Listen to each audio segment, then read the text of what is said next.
then we can move on with the discussion. We have certain other new panelists as well.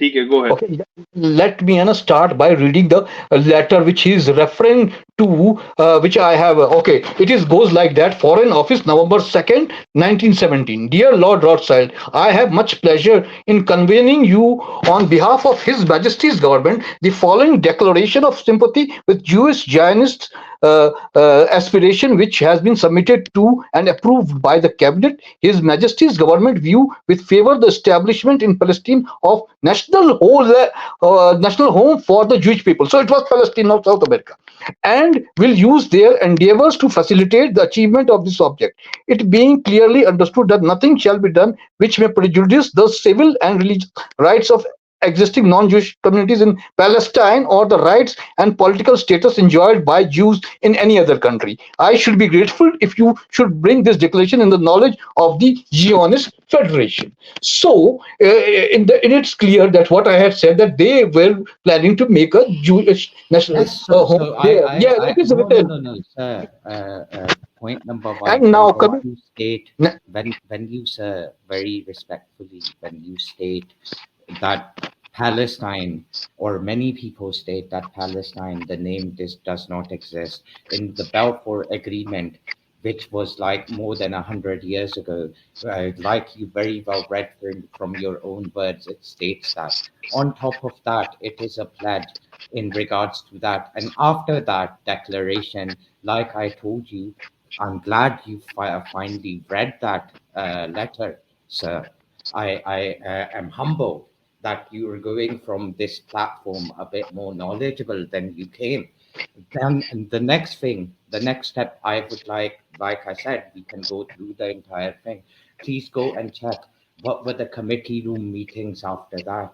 They were deciding where are they going to provide the homeland whenever it comes into existence. Is it going to be in Africa? Is it going to be in South America? Or is it going to be in Israel, what is known as Israel today, or what you might refer to as Palestine? Please come up. You don't pat yourself too much. Listen, this was the declaration, and this is the original letter which was written from, and it mentions I Palestine don't very disagree clearly. with that. Okay. I have not refuted the letter, sir. I'm the one who brought it to your attention, sir. No, listen. Now about attacking, they are not attacking civilians. They are attacking uh, Hamas. And there is a famous saying that you have to break a few eggs if you want to make omelette. So if that happens, well, if they have chosen those governments, and then they will have to suffer the consequence. It always happens like that. It always has gone like that, and it will always go like that. This is real politics. So if they have supported and brought that government, and that attacked terrorist group attacked the people, then they have to move it and do whatever they have to. There is a famous, But seas of that's not Milo. what I wanted to know. I wanted to know your opinion. So you think Israel is You know justified? the And there was if like for to kill one or a point something percent terrorists, you have to kill an entire nation. If you have to kill thousands of people, it's completely justified. That's your opinion, sir. Fine. Okay, Keep it. Shine, Rupesh, last comment. I said it earlier because we have to move on with the discussion and go back to the current affairs, and we also have speakers. So, last comment, and then we move on with the discussion. Thank you. Yeah, I want to say that one thing, that if organization which is supposed to be the ruler of certain place attacks and there is a terrorist attack, then there is bound to be some reaction, and it might be anything. So I'm not about a genocide or whatever, but it will come, and it should come. It is justified, but not too much, but it will have to go, and that is the way how things work in this world. So that's, thank you very much. Thanks for listening. Thank you very Thank you. much, Rupesh, for your very very candid, I should say candid description of what you think. You believe that a populace of an entire community is basically collateral damage. Thank you very much. Great job, Rupesh. And I think you should basically also there was a very good statement by Jay Shankar 2 days ago on the same subject, where India very clearly condemned what had happened to Israel and what Hamas, the terrorist organization, has conducted. But very rightfully stated, he pointed out, and that's the official stance of India as well as we happen to speak, that not only in terms of humanitarian aid for Palestine, India has not reduced but increased it. The stance of Indian state is unchanged with the Modi government, by the way. And on top of that, India believes in a two-state nation, a two-state solution when it comes to Israel. And that in itself is very clear. On top of that, if you look at the statement which Modi made, and very correctly, it's very limited. It's only on minute occasions that we agree with Modi, but he very rightfully pointed out that uh, what happened to Israel is very wrong. But what Israel is about to do cannot be justified either, in his own words. So very interesting how governments behave, and how geopolitical situations make them change their stance at times. So Yeah. Furkan bhai, Shaibu, Okay. I think we should move ahead with the discussion. But before that, we have another speaker. Madara, just give your comments. Make it brief. It would help us a lot with the timekeeping. Thank you Yeah, very yeah, much. yeah. Thank you very much.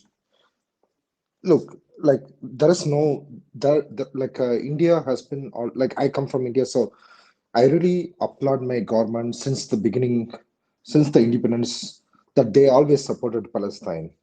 They always supported Palestine. Like they probably supported more Palestine than anything to do with Israel till the Soviet Union collapsed. After that, we get very close to Israel, and we have a very good relationship with them. But still, India still supports Palestinians and their well-being, whatever. We still support. India still supports in a very official level two-state policy. But what happened 3 days ago, it's very similar to what happened in Mumbai attack. This is pure terrorism. And at least in Mumbai attack, we don't know who did it. It's not Pakistani army or a Pakistani government. It's like few terrorists. But here we are very clear who did it. It was Hamas. Hamas actually represents Gaza. Of course, not everyone like Hamas, but it's their representative. So we have to be very clear about like where it actually comes from. So what I'm trying to say is, so Israel will go ham on Gaza Strip. Of course, they will probably not find any terrorist. They cannot pinpoint terrorists in this like a very small strip of land with a huge density. They will probably kill a lot of civilians, and I mean that's why they are asking people to move away from this land.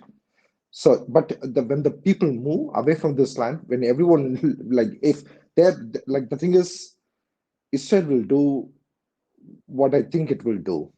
They want to get rid of Gaza Strip altogether. There will not be any more people there. So, maybe the people should leave if they want to survive. If they don't leave, it will bombard and kill all the people.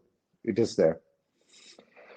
I'm not saying it's the right solution, but I'm saying that this is what Israel will do. This is what I would do as a Israeli if I was a Israeli. Yeah, thank you. That's my point.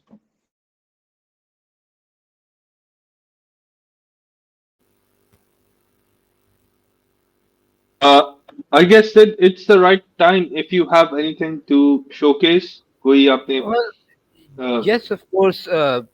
पहली तो मैं इसके ऊपर responsive comment So, ये करूंगा so कि Sid, I basically shared a letter with you. If you would kindly share that on the screen, and I think that would shed some light in terms of why, and in terms of why there is so much support in terms of United States for Israel in particular, especially in the last 20 odd years. This is